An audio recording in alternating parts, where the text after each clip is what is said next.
to continue on with our lesson for today. Ang ating talakayin ay patungkol sa indications and contraindications. So nakikita nyo ba yung slide natin? Are you seeing the slide now? Pakitthumbs up po kung nakikita nyo yung slide. Okay, that's good. And ano yung mga dapat nating matutunan patungkol sa indications and contraindications? Mahalaga ito kasi katulad sinasabi natin bilang mga massage therapist, tayo ay inaasahan ng when it comes to massage, tayo yung mga experts, ika nga tayo yung nakakaalam kung ano yung nararapat, hindi nararapat. Although we all know for a fact na ang masahe by itself is talaga nakakatulong, no? Malaking bagay po 'yan sa ika nga sa pagkakaroon ng healthy lifestyle. Isa sa mga laging naririnig natin 'yan, massage, massage, massage, no? Lalo na po sa issue ng stress management. So, malaki ang puwang ng massage sa mga bagay na ito. Ngayon, sa ating pagtatalakay ng patungkol sa indications and contraindications, makikita natin dito sa sumusunod na slide natin ay ang unang katanungan, kailan ba na-indicate ang massage? And by the way, if you remember ang definition natin ng massage o indication sa nakalipas ay pag sinabing indicated, ito ay nire-recommended, no? Ito ay iminumungkahi. Ito ay binibigyan ng diin, ika nga, no? So, when is massage indicated? Ang tanong diyan, when is massage indicated and why? Okay, ang sagot diyan is massage is indicated in various situations and for a variety of reasons. Maraming reasons, maraming situation na kung saan ang masahe ay ini-indicate. Okay? Why massage? Because sabi nga dito, massage is highly accessible and very affordable. So ika nga, pag sinabing lalo na sa larangan ng tinatawag natin na preventive medicine, no? Tayo ay nasa larangan ng preventive medicine, kaya yung masahe natin ay malaking malaking tulong 'yan, no? Malaking tulong 'yan sa industriya, hindi lang sa industriya ng pagmamasahe kundi lalo na sa healthcare management, ika nga, no? Kasi madali lang siyang gawin, madali at ito po ay affordable, no? Highly affordable. Kung ang marunong naman masahe kabahagi ng pamilya, hindi na problema po 'yon, no? Wala nang gagasusin. So ang sunod naman dito ay ang indication for massage, no? Kailan ini-indicate ang massage? Ito yung mga halimbawa ayon ito sa guidelines na binigay sa atin, pinagkaloob sa atin ng Kagawaran ng Pangkalusugan. Ang una sa mga masasabi natin na kung saan ang massage ay indicated or highly recommended ay yung sa pagkakaroon ng pagkabahala or anxiety. Ayan. So, sa ating panahon ngayon, hindi maiwasan yung mga ganong bagay, no? May mga anxiousness, may mga insecurities, uncertainties, no?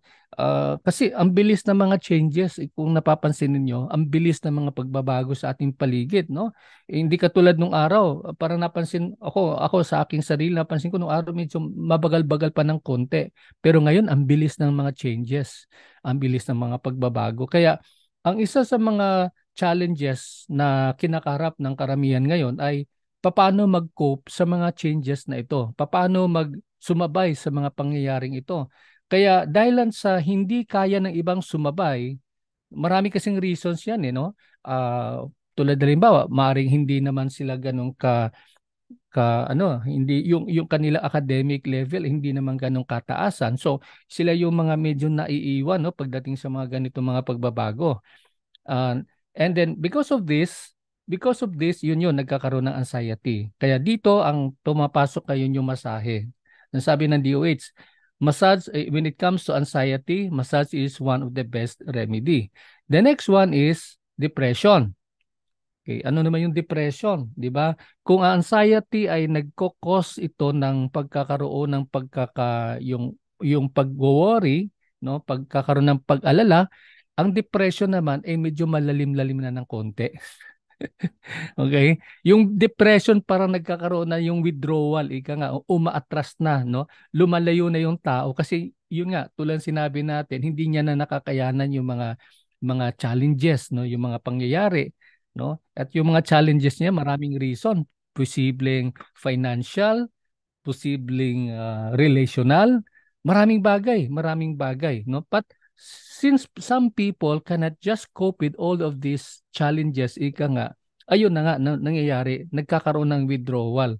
Yun nagsisip in na yung depression kasi ayaw niya na makisalamuha, ayaw niya nang kumain na maayos, no? Ang gusto niya na lang magmukmuk na lang sa isang sulok, wala nang interaction. So all the more, akala nila nagkakaroon sila ng solusyon but all the more nagkakaroon ng malalimang problema.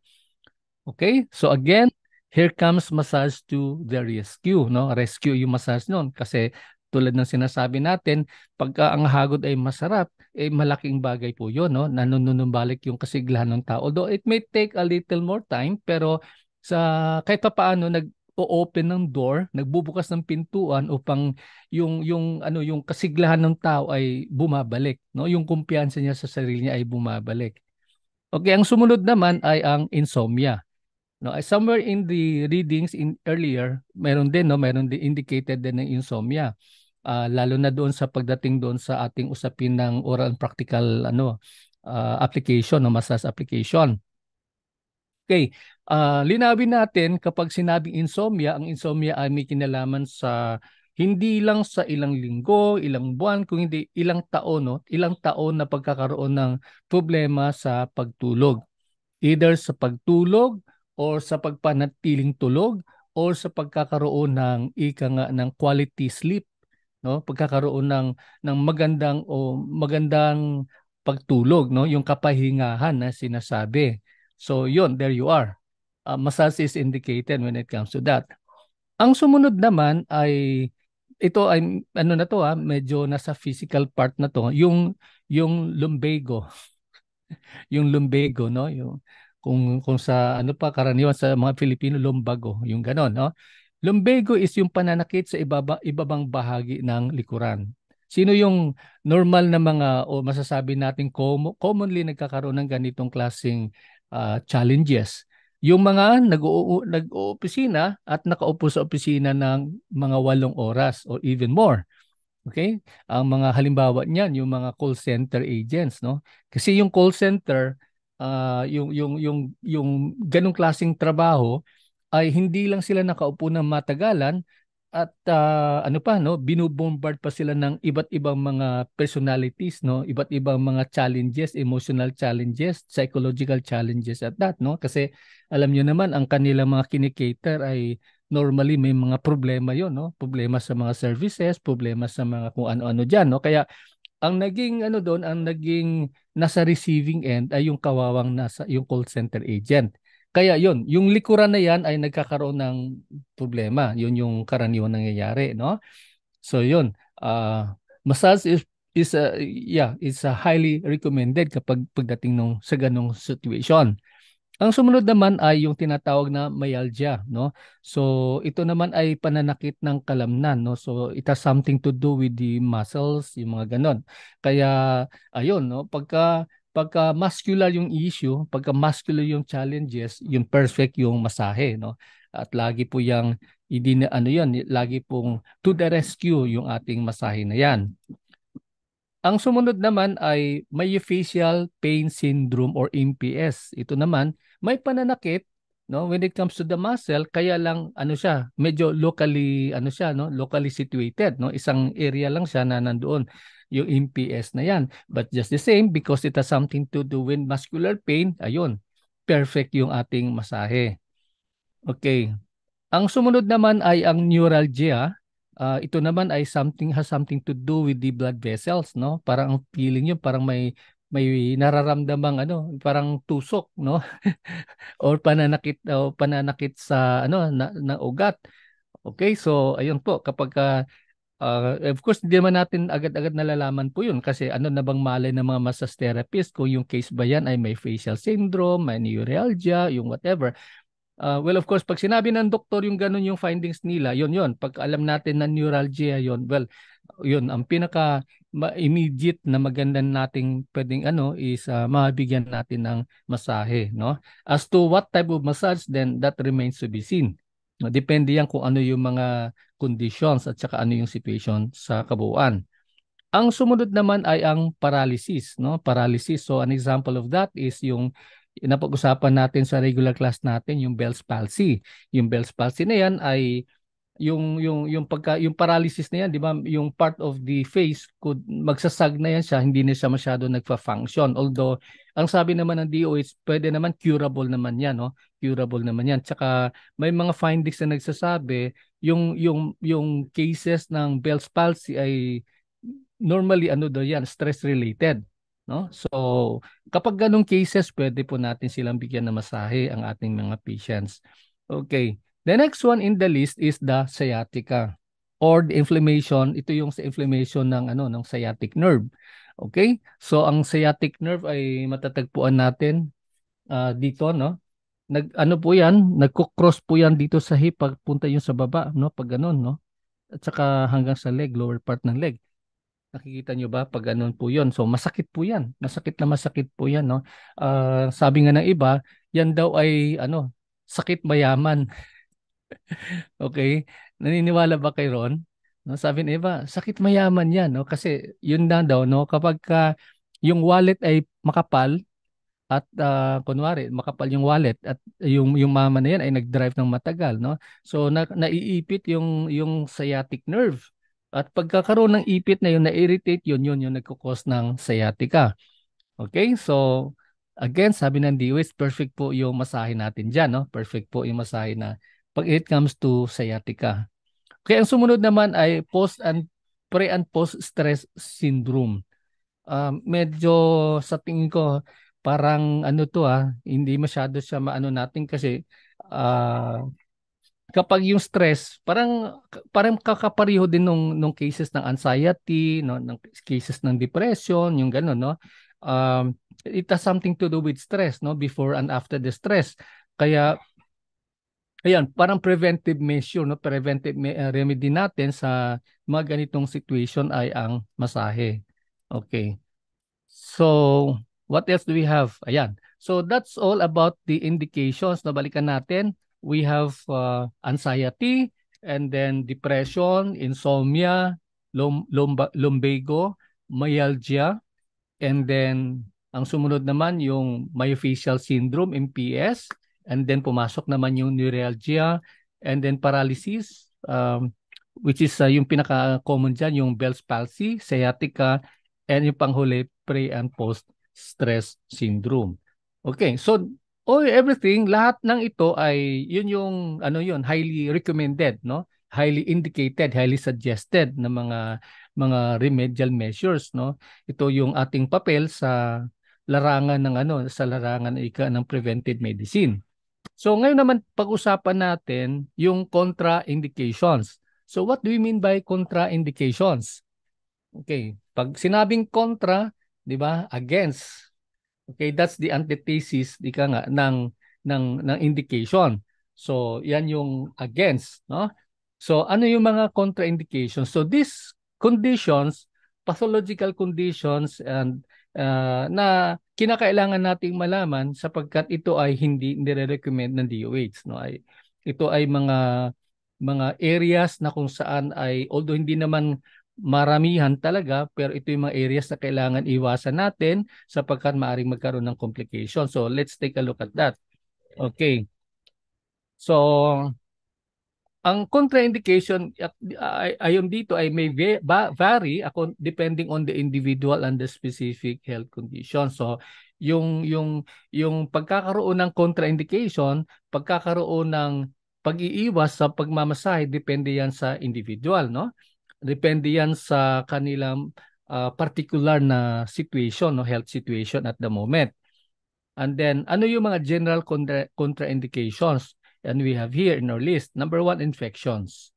Okay. So, why do we have to say pagka ma-infection ay ito ay indicated, no? Wala pang ano yan wala pa siyang subcategory na either locally contraindicated or systematically contraindicated, no? Ito lang yung pinaka-general na buod, no? Kasi later we'll find out yung ika nga yung pagkakaiba nung contraindications later on, no? Which are also crucial sa ating pag pagkaintindi ng contraindication.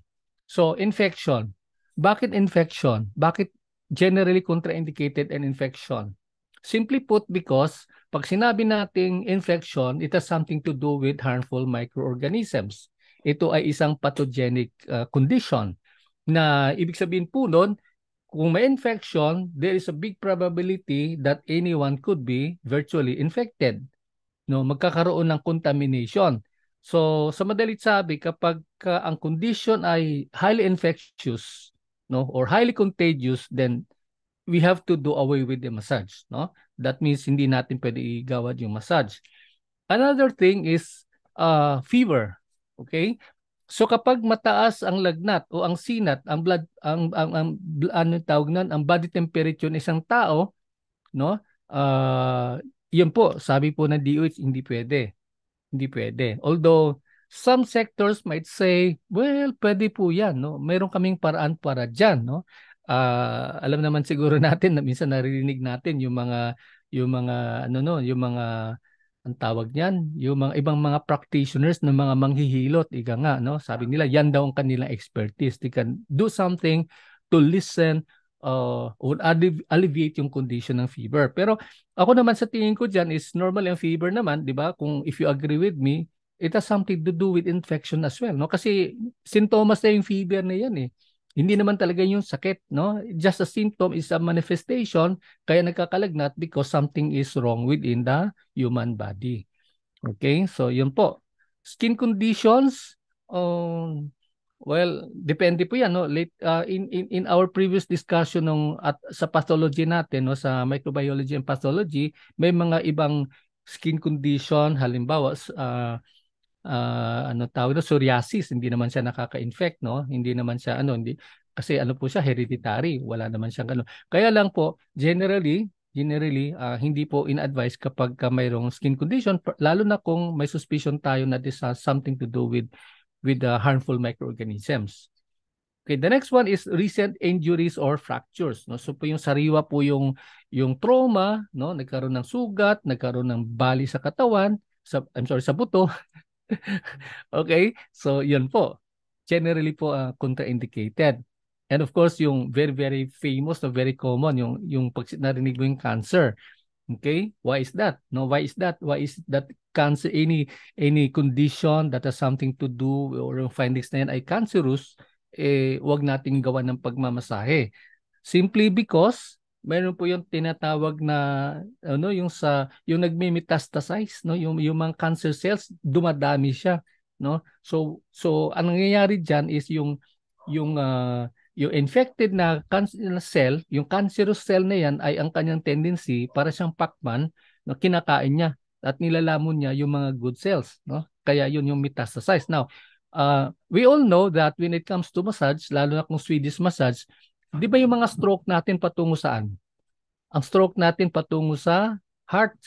Di ba? Kaya yun yung lagi nating justification minsan, no? Yung pinaka-sales pitch natin na yung Swedish massage nakakatulong siya sa pag-enhance ng blood circulation. Totoo yun kasi ang hagod na effleurats ay yung ating direction mula sa inferior towards the superior. Ika nga, tumutulong po yun, no?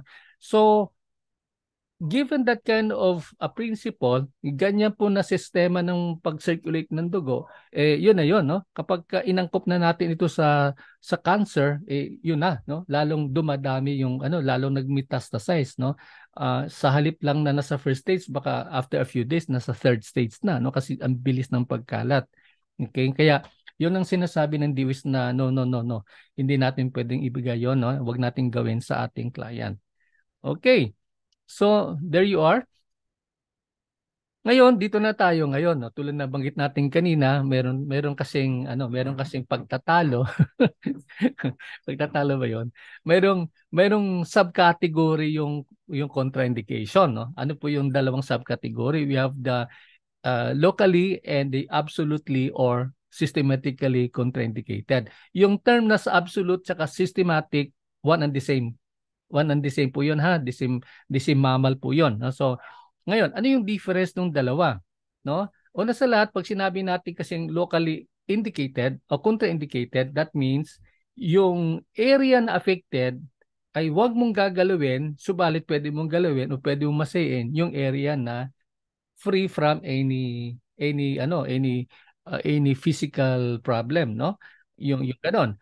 And then pag sinabi naman na absolutely, then simply put, common sense would dictate na ito ay mean to say you do not apply it to the whole system, to the whole body. Kaya nga absolute ni, kaya nga absolutely, no? So, why is it important for us to know the difference between the locally contraindicated and the absolutely or the systematically contraindicated? Well, of course, siyempre kasi ano to, no? Ika nga working knowledge ito eh, no? So kung alam natin, so madali nating magawa ng ng paraan, no? Madali nating magawa o mabigyan agad natin ng karampatang lunas, depende yan sa situation. Okay? Depende yan sa ating judgment call, ika nga, at of course, base ito sa ating sa ating manual na nagsasabi kung ito ay either locally contraindicated or systematically or absolutely contraindicated, no? So that will spare us from a lot of problems later on. Okay? Kasi alam na natin distinction at alam na natin kung ano yung ating pwedeng gawin. Okay. So what do we do if the client insists of a massage given even if it is contraindicated? That is a big question, no? Ang laking tanong po 'yan. Kasi minsan ang mga, well, of course, whether you like it or not, naniniwala naman tayo sa kasabihan na uh, the customer is always right, di ba?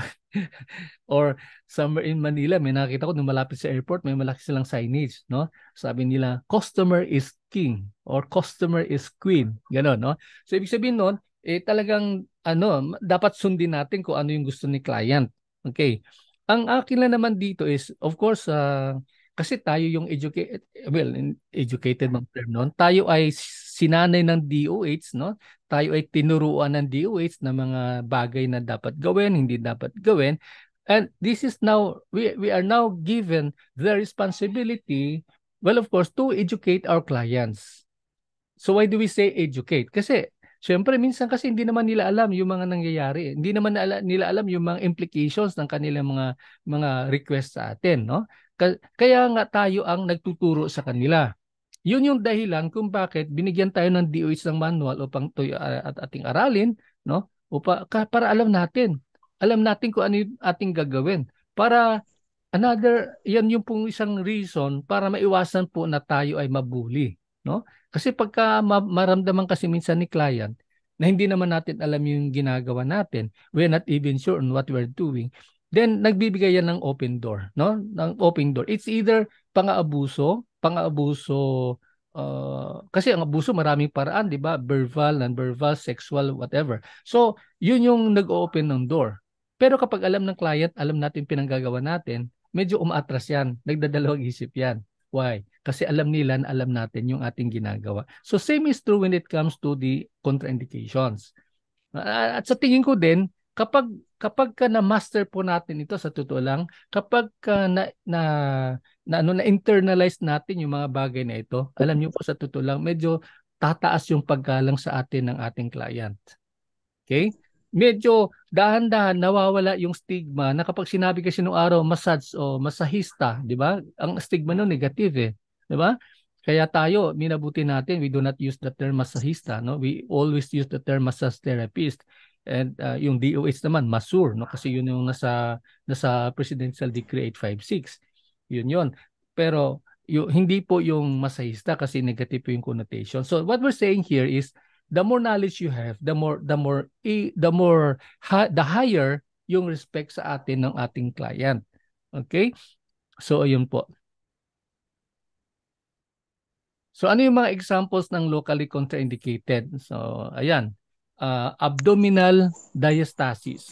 Abdominal diastasis. Simply put, ito ay isang uri o isang situation na kung saan ay nagkakaroon ng abnormal na paglalaki ng tiyan ng ating client.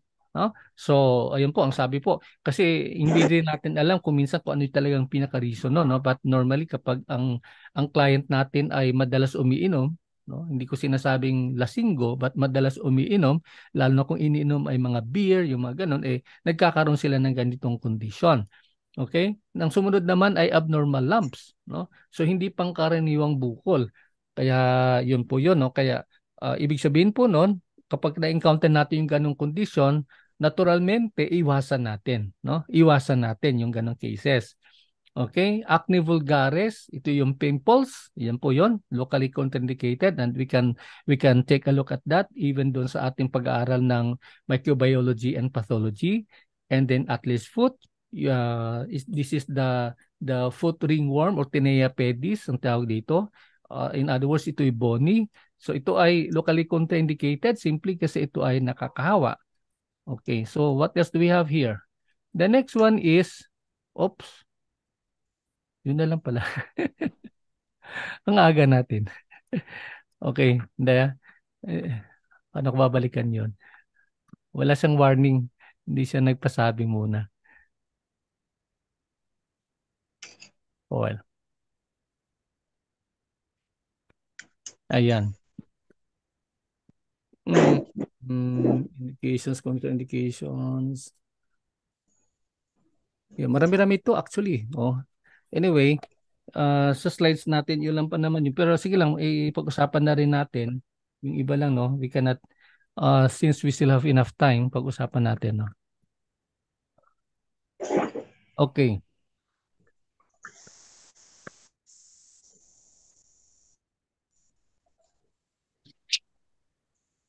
Yeah, just take, kung hawak niyo yung manual, mayroon pa tayo dito, no, sa page 128. Tuloy lang natin, but we will just papya lang natin to na na pag-uusapan. Acne vulgaris, we already discussed that. Yung blister, no, paltos, ito ay sabi rito, ito ay uri ng swelling na nagkakaroon ng watery fluid doon sa ating kamay, lalo na kung tayo ay handyman, no, mahilig tayo magpukpok, magmartilyo, which I just did kanina, no, kasama ko yung pamangkin ko, kami, ang dami namin pinanggagawa. So, kaya minsan nagkakaroon ng paltos, no? Because yung ika nga yung irritation na sinasabi. And then bruise, no? Pasa. Kapag tayo ay nabugbog, no? Nasampal, nakatingin tayo ng sampal, no? Kaliwat kanan na sampal. Yun, nagkakaroon ng bruise. Okay? That's one example. And then burn, sunog, no? Pagkasunog, may mga ibang degrees po yan. If you remember, mayroong first degree, may second degree, may third degree, yung ganun. So, that's an example of locally contraindicated. And then, uh, decubitus ulcers, no? Ito ay ulcer due to local interference with the circulation, and minsan tawag dahil pressure sore. Okay, so yun po, iwasan lang po natin yung affected area, and normally nasa stomach area yon. And then folliculitis, inflammation or infection of one of the hair follicles, parang acne din ito, iwasan din po natin po yan. But just the same, no, lahat ng mga discussion natin dito ay nagfo-fall ito sa locally contraindicated. And then, yun, fracture, bali sa buto, no? And there are many types of fracture, no? And we will actually we will discuss that lengthily when we get doon sa issue sa topic natin ng pathology. And then carbuncle or furuncle na minsan nakakabulol. Ito yung ika nga, ito yung pigsa, no? Yun, locally contraindicated siya. Pero yeah, okay, bacterial infection siya, pero anyway, kung doon lang sa area at obvious naman doon yung iwasan natin, no, yung mga bagay na yun. So, herpes simplex, no, this is a contagious viral disease. Hindi ko alam kung bakit siya napunta sa sa locally contraindicated, kasi kung contagious na viral disease, normally yan systematically, but at any rate, for our purposes lang sa discussion natin sa DOH, no, herpes simplex falls under locally contraindicated. Local inflammation.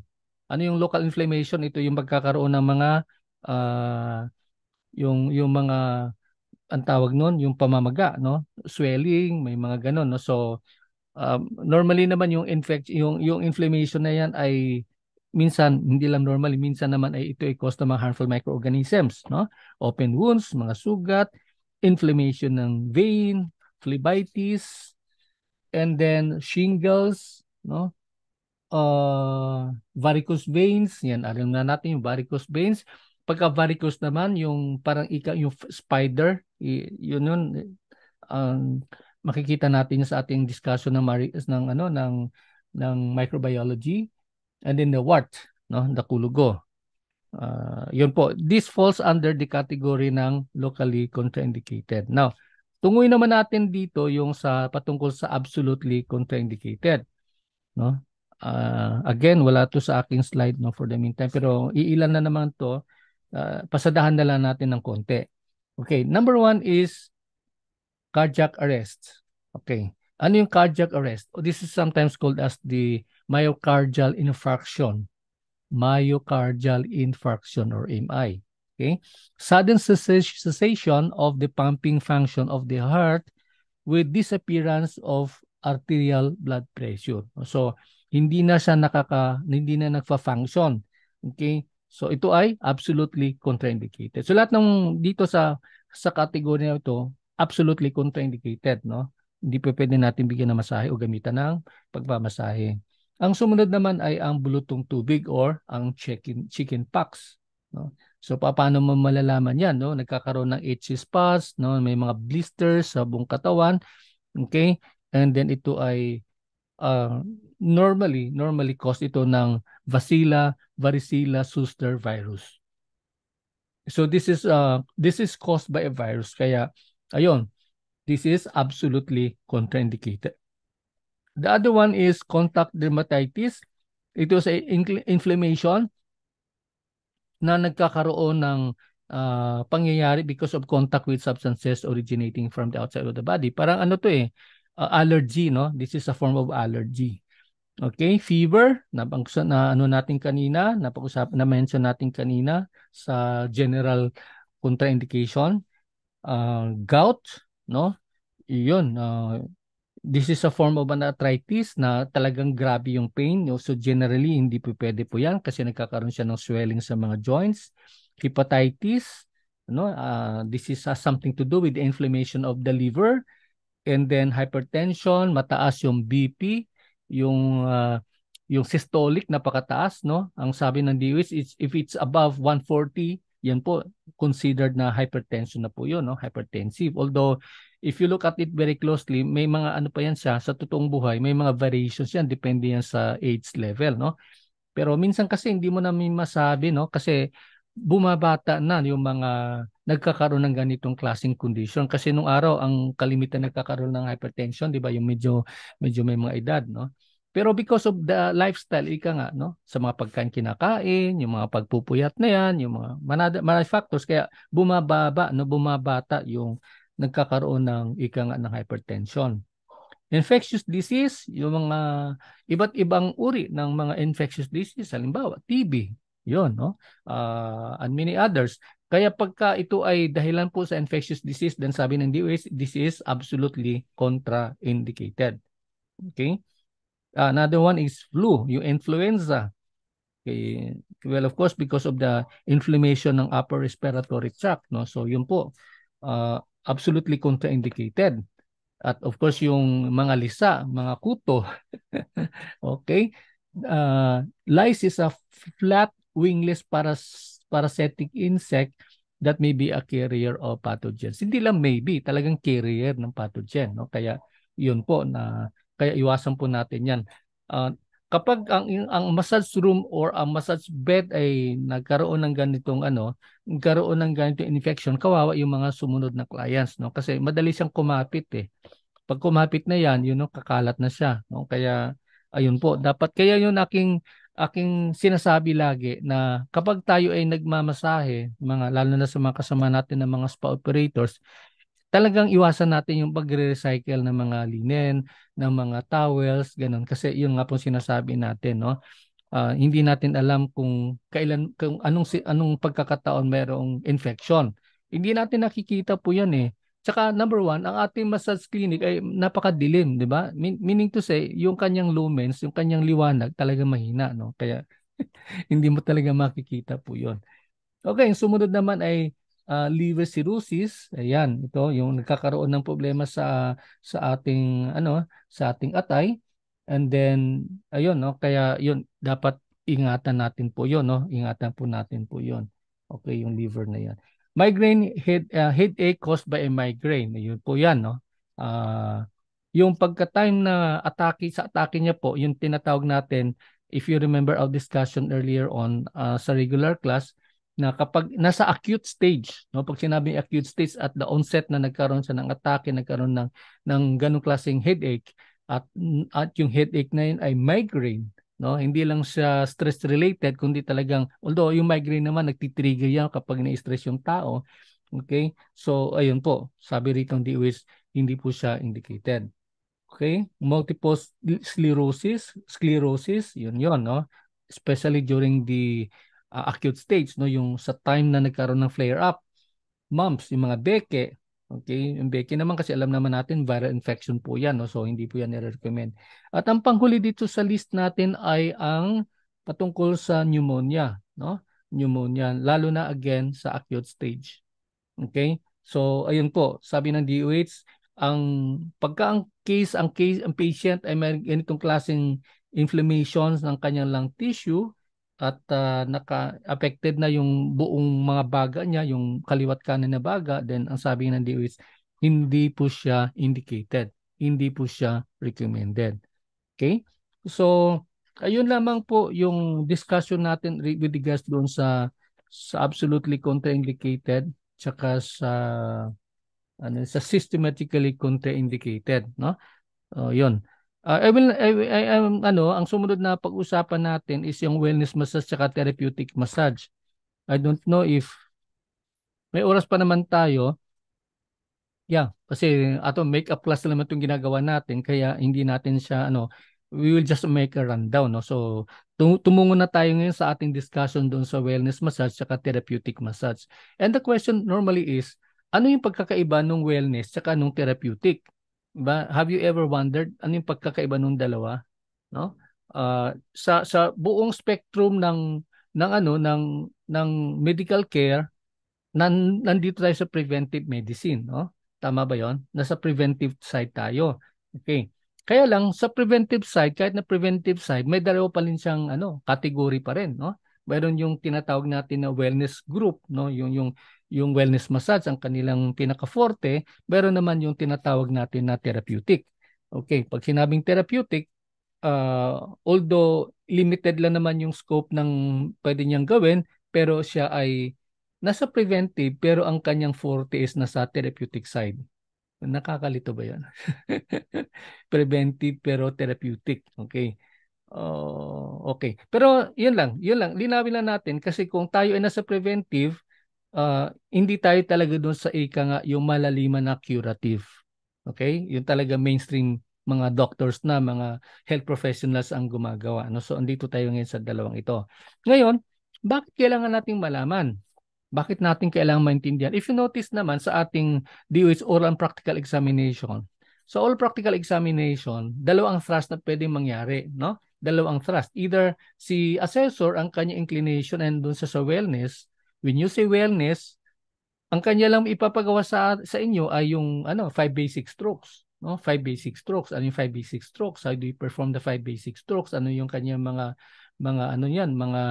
subcategories niya, no? So, yun yung sa five basic manipulations, no? Pero pagdating naman sa therapeutic, kung mapapansin ninyo, si assessor, kung siya ay inclined sa ganong aspeto ng pag-evaluate, no? Mayroon siyang pinabubunot, no? Mayroon siyang pinabubunot. Ano yung pinabubunot niya? Pabubunutin kayo ng mga conditions, na ano yung mga conditions na kailangan ng massage, no? There are 8 actually nasa manual 'yon. Ano yung mga conditions na kailangan ng therapy o massage intervention. Okay? So either you perform the effleurage, the petrissage, friction, tapotment, or vibration. So ganun po yung po no. So bunot-bunot po 'yon. Kaya lang gusto ko lang i-mention sa inyo na based sa past sa mga narinig natin na post-exam na information, post-exam information. Yes, post-test information is that yung exam ngayon ay both sa written tsaka sa oral practical examination, pumapasok na yung situational.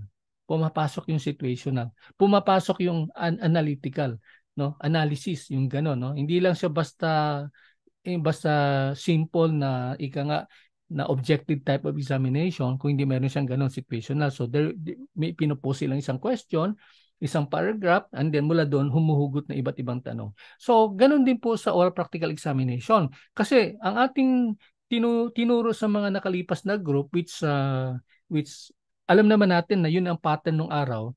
Basta lang ma-perform mo lang, makikita lang nila marunong ka mag-perform, makikita lang nila alam mo yung mga sequence ng proper sequence ng prep, during at saka post massage, wala nang quarrel, no? Wala nang quarrel. In fact, minsan nga ang nangyayari in the past is kapag nakita lang nila na very confident ka sa pag-present mo, no, nauna kang yung first impression mo is really quite good, no? Very excellent. Minsan hindi na pinapatagal, no? Sinasabi na okay, time's up, that's okay, you may go. Gumagano na. Pero ngayon nag-iiba. No? I hope magkakaroon naman ng kunting ano kasi ang nangyari, nag-shift sila ng ganong klaseng mode of evaluation without letting the institutions know. Hindi nila sinabi sa atin, no? Hindi nila sinabi sa mga iba't ibang, even kahit nasana sa isang institution lang kasi kakalat naman yan eh. Pero nada, no? Hindi nangyari po 'yon. Kaya nga pa, no, nangapa tayo. Kaya lang purihin ang Diyos kasi kahit na ganoon ang nangyari, yung ating mga examine, although generally sa buong ano naman national rating naman talagang ang laki ng problema sa theoretical, pero pagdating sa oral practical, sa case ng AUSA, nakuha natin yung 100% passing rate. Okay? So doon tayo bumawi, no? Doon tayo bumawi. Kaya lang hindi pa na ako confident, no? Kasi yung sabi nga sa akin, kaya sabi ko, well, kailangan paghandaan na maigi, ituro na maayos, magkaroon ng proper orientation upang sa gayon ay ang bawat isa ay may tamang kahandaan, no? Para ano niya, pwede niya ma-perform. Kaya lang po, this is over and above doon sa inyong husay na sa pagmamassage. Nakuha niyo po 'yon? Okay? Kaya yun yung in-emphasize natin, no? Kasi lalo na pa sa mga massage practitioners kasi hagod na, alam na natin yung hagod eh, no? Alam na natin yung hagod. The only thing that we have to do is to put the labels, no? Ano yung labels na yan at kailan yan sasabihin at ano yung gawin niya at even we know aside from description also the benefits, no? Pwede natin discuss yung benefits. Kaya yun yung ika nga sa English ang tawag diyan working knowledge, no? So tuloy tayo. So, between wellness and therapeutic, ito yung kanyang comparative analysis, no. Sa pag sinabi nating customer relationship, ang tawag natin sa ating sa receiving end ng wellness is a client. Ano yung tawag naman sa therapeutic? Ang tawag diyan ay patient. Okay? So, sa katawagan pa lang magkakaiba na. Okay? Yung dominant paradigm, ano yung approach, ano yung kaparaanan, no? Dito ang tawag sa wellness is intuitive, no? Nurturing, intuitive. Pag sinabing nurturing or intuitive, yan ay habang humahagod ka, pinakikiramdaman mo yung iyong client, no? Pinakikiramdaman mo kung kasi yung skin to skin contact na yan, kung sensitive ka as massage practitioner, alam mo na agad kung na-enjoy ni client o hindi. Tama po ba? Diba? Alam mo na agad kung nasasaktan na yung client natin, no? Yun yung intuitive, no? So nararamdaman mo, no, na di-discern mo, ika nga. Okay? Whereas pagdating sa therapeutic, ito ay scientific and problem solving. Okay? Pag sinabing scientific, meron siyang eksaktong procedure at yung purpose nun is to identify, to know the problem and to find or to provide solution. Yun po yung problem solving. Nakuha niyo po yun? So, yun yung sa area ng paradigm, yun yung magkaiba yung dalawa. Ang sumunod naman ay ang reason ng treatment, ang reason ng procedure. Okay. So, wellness, ito ay depende sa request ni client. Kaya tulad sinabi natin, gusto ni client, dito mo gagawin sa likuran. Ako naman, kuminsan, when I used to stay in Manila, kapag pagod na pagod ako sa pagdadrive for because of the heavy traffic, yung kamay dito, ang sarap sa akin yun, no? Pag dito yung minamassage, yun yung request ko talaga, no? Pag ginagod ng ganun, ang sarap. Ang sarap, no? Pero pagdating naman sa sa therapeutic, ito ay tinatawag siyang medical necessity, no? Hindi pa pwedeng mamimili si patient ng gusto niyang masahe. Pagka ang complaint niya ay back pain, alam na ni therapist kung ano yung gagawin niya when it comes to that, but the approach is scientific, no? This is a medical necessity, ika nga. Okay. So where is the focus? the focus of our work, the focus of the treatment is saan? Doon sa client satisfaction. Okay? Sa wellness side, no? Sa wellness side. So, we have to make sure that the client is satisfied at the end of the session. Yun yung layunin natin eh. Kaya ginagalingan natin po yun, no? Kaya tayo nag-react, nag-adjust kapag ka nasasaktan na o medyo nakukulangan ng presyo si client. Okay. Now, sa side naman ng therapeutic, ang tawag dito ay functional outcomes. Ano yung result? Based doon sa chief complaint ng client, ano yung result? Ano yung desired result na kailangan natin ma-achieve? No? So, hindi po tayo nakadepende po kung nasiyahan ba si client, nag-enjoy ba si client, wala tayo doon. No? In fact, sa totoo lang, no, ako, sa experience ko yan, one time when I was in Sabah, no? Kuta Kinabalu, meron akong napuntahan doon, no? Kasi ang hilig ko kasi pagka nasa ibang bansa, talagang naghanap agad tayo ng nagmamasahe, no? We try to compare notes, no? Kung ano yung ganito, ganyan. And it so happen na yung napuntahan ko is, ano po yun, no? Parang yung nagmamasahe, para siyang, parang tipo albularyo, pero babae. Babae po siya. Ang tawag sa kanya, temple priestess, no? Para siyang pari na babae. Ngayon, yun po, therapeutic yung kanyang hagod. Foot massage lang po yun, pero grabe yung sakit. Yung feeling na ba, ang sarap niyang ano, kung pwede lang itapon mo sa bintana, yung gano'n. Kasi habang nagre-react ka, lalo niyang dinidiinan, no? Kasi sila gano'n sila eh, yung sa therapeutic, di ba? No pain, no gain. Sa Japan, gano'n din, no? Yung teacher ko, akala ko enjoy na enjoy kasi nung ako nagde-demo sa kanya when I was doing my shiatsu lesson sa Japan, sa Tokyo, talagang ano, sabi niya, sudes na eh. Gumaganon siya. Okay daw, okay. Pero sa totoo lang, hindi pala okay. No? Kasi sa kanila, pag sinabing shiatsu, talagang masakit. Kaya nung akong kinounter demo ng aking teacher, at talagang grabe, napapaigdat din ako sa sakit.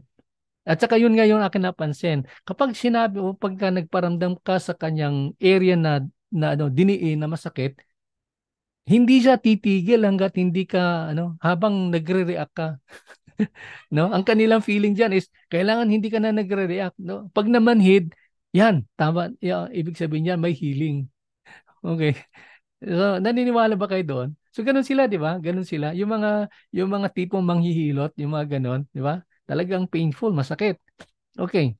Ang sumunod naman, when does the care is being terminated? Kailan natatapos yung care na binigay sa atin? So, wellness, when the client's needs are met. Okay? So kung yung hinahanap ng client ay relaxation na ibigay sa kanila, okay na 'yon. Okay? Although nasa time frame tayo ng oras, no? Hindi naman pwedeng sabihin natin na 2 oras kasi kung binayan ay 1 hour, hanggang doon lang po 'yon. Pero ayun nga, ang ano doon is na masasabi nating tapos yung masayat na gawa natin dapat nating gawin kapag na-relax na yung client.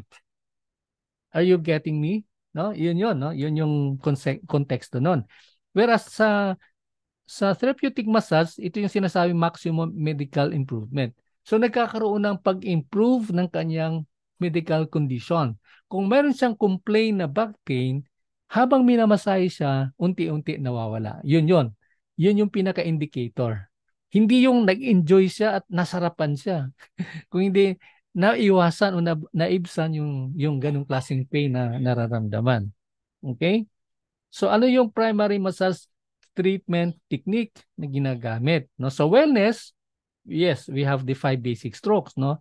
Lalo na sa Swedish massage, no? We have the effleurage, petrissage, friction, taputment, and vibration.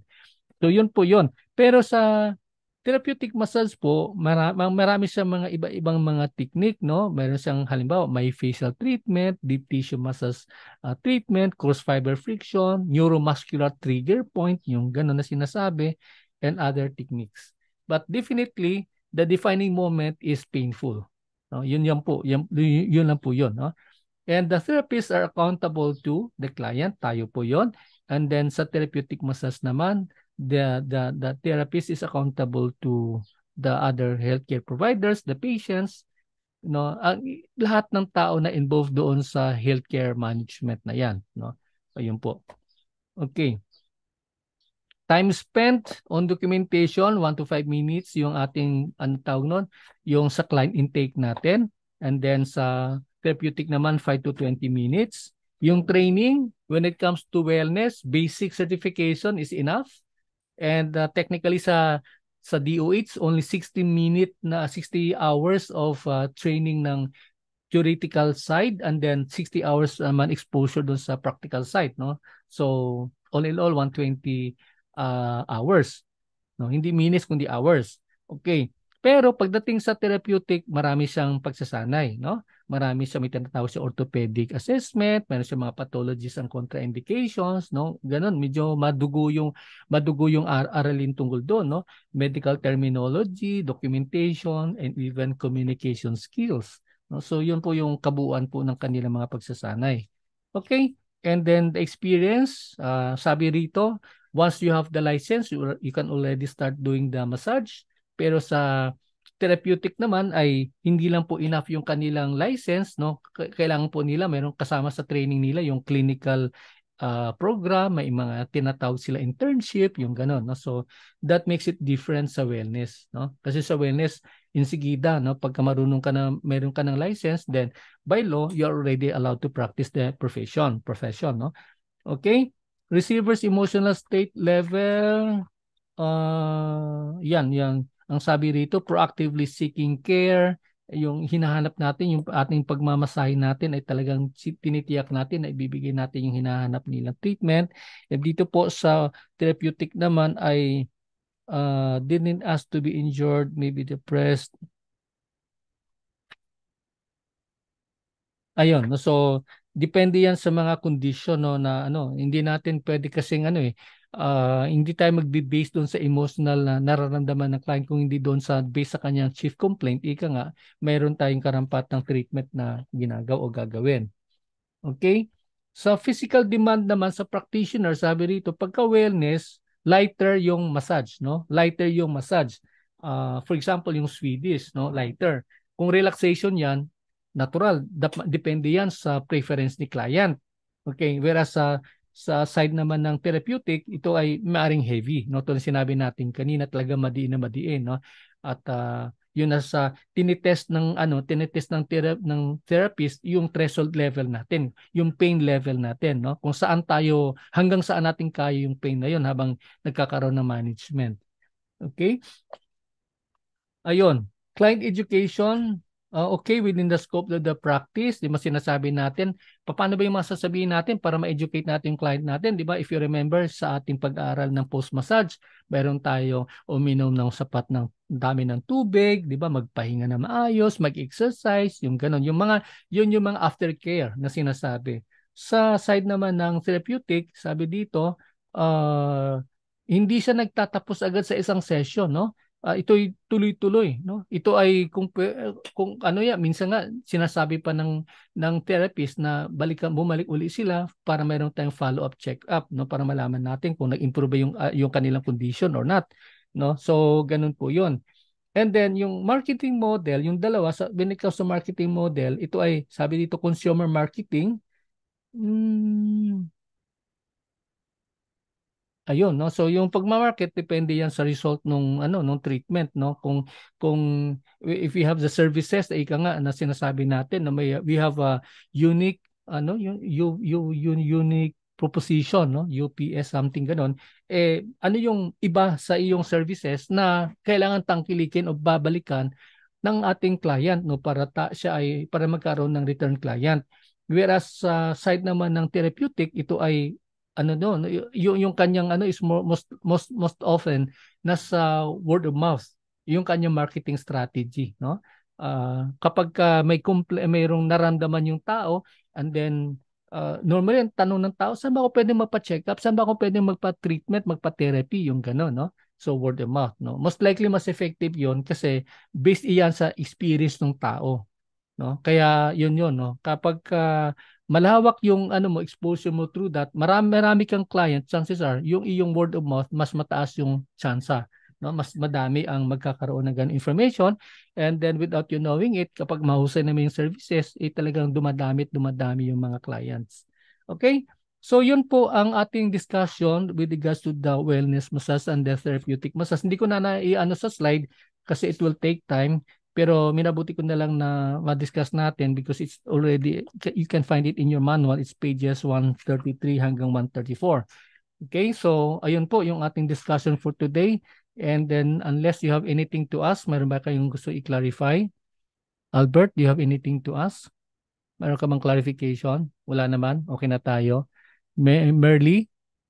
Okay na tayo, Merly. Ayan. Si Mary Grace? Okay na po. Michelle?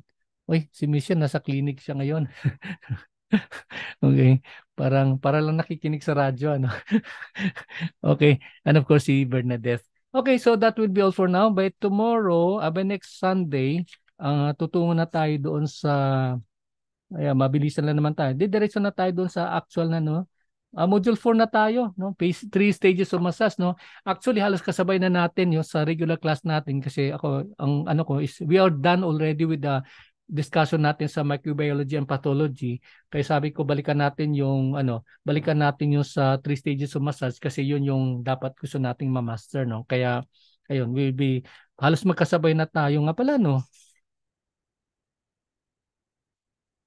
Oo. Kung ganun pala, yeah, kung ganun pala, di kasi tapos naman tayo dong sa dalawang unang discussion natin na hindi nyo nasabayan. Sabayan na lang natin, and that would mean, paano kaya yon?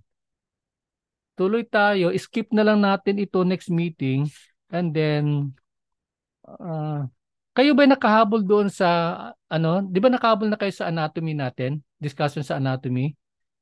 Have you, naka-join na kayo, Merly? Naka-join na kayo no, sa anatomy natin? Oo. Michelle? Naka-join na kayo sa discussion ng anatomy, no? Kasi para microbiology na lang yung hindi nyo nahabol pa. Mary Grace, okay na tayo sa anatomy? Nahabol nyo yon? O si Albert na lang ang I think si Bernadette, parang okay na yun sa kanya anatomy kasi si Bernadette by profession is a nurse. No? So, yes, yes. Mary Grace, may tanong ka? Nalia, you're raising your hand. Mary Grace, go ahead. I'm sorry.